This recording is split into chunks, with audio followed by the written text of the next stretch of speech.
Joey Porter Jr. is supposed to be a first-round pick. So let's start with him and kind of go down the rankings, just what people see as the consensus in order of the top, which is Joey Porter Jr. in this case, all the way to someone who could be maybe a Mr. Irrelevant, Sean Clifford, who's in that conversation of being a 6th or a 7th round pick. So that's kind of the order we will go in. And JPJ, really good prospect. I've liked Joey Porter Jr. I think he's a first round pick. Maybe I'm a little biased being, this is a Nittany Lions show, but Joey Porter Jr. is now, there's rumors circulating that he's fallen out of the first round. What's your take on it? What have you heard about it? Where do you think he slots in? Yeah, I don't think there's any way he makes it out of the first round, honestly. Yeah.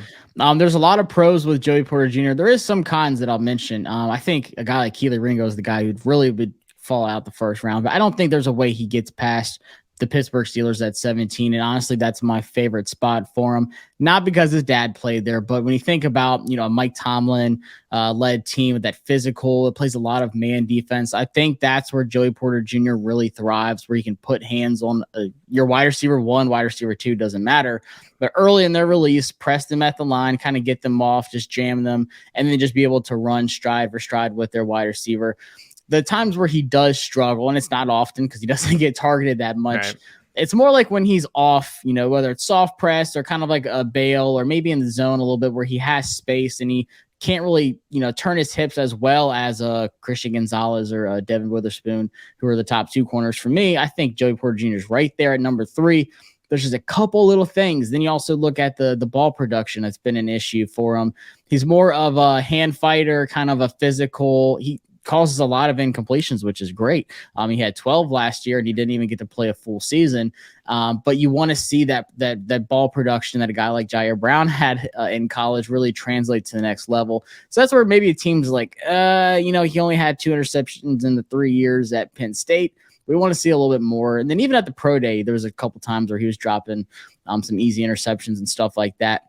But still, when you look at man press corner in the draft, I think he is the best. And I think a place like Pittsburgh is where he could come in, thrive, and be a future All-Pro. I don't think there's a way he slips out of the first round.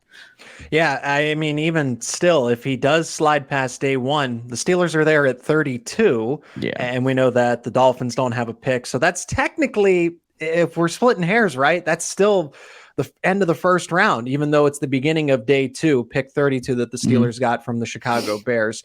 Joey Porter, you do the Commanders. You've covered them a lot on your YouTube channel. So a lot of mock drafts that I've seen have Joey Porter Jr. projected to Washington. Is that a fit that you like, or do you think it's the Steelers or not bust, but that's the top fit?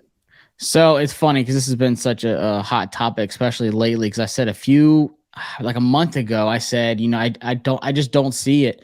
Because I saw the same things, Joey Porter Jr. to Washington. I think it's a great fit. I don't think so. I think Washington has really transitioned into more of a zone defense. They were the 2nd highest ranked zone coverage team last year, 2nd to the Eagles, who made it to the Super Bowl. So I think they're really going to stick to their guns on that and not kind of force things. I mean, they had William Jackson III, who they signed for a ton of money, and he just did not look good at all in our defense because we weren't playing as much man as he was comfortable in. So I don't think they want to, force a guy like Joey Porter Jr., who, like I said, he's great, like man and zone. I think he's phenomenal. But I think you want to put him somewhere where he's really going to thrive and you play to his advantages, not say, hey, we think you're really good, but we want you to play like this way your first year in the NFL. I don't think that's a good idea. So I don't think it's a good fit for Washington, which is okay. I think, like I said, a pick later, he could turn out to be an All-Pro somewhere else. It's all about fits. You talk about that a lot with quarterbacks, like, where they go, how they develop is huge. I think that's for every position. I think it's going to be big for Joey Porter Jr., but like I said, I don't think he's like a Keely Ringo who has a lot to learn, still super raw at the position, could slide out the first round. I think he has everything. He just needs a team that says, hey, we want you to play how you want to play in this kind of scheme. I think that's super important for him. So Washington 16, no, but 17, I would love him there. I could even see him on somewhere like the Chargers. The Vikings play a lot of man coverage too. I think they would be a great fit. If he slipped past that few picks at 23, there's no way he's getting past the Vikings. Yeah, I think a team like, I know Seattle has a lot of different needs, but I just think of the Seahawks, just of the system that Pete Carroll likes to run.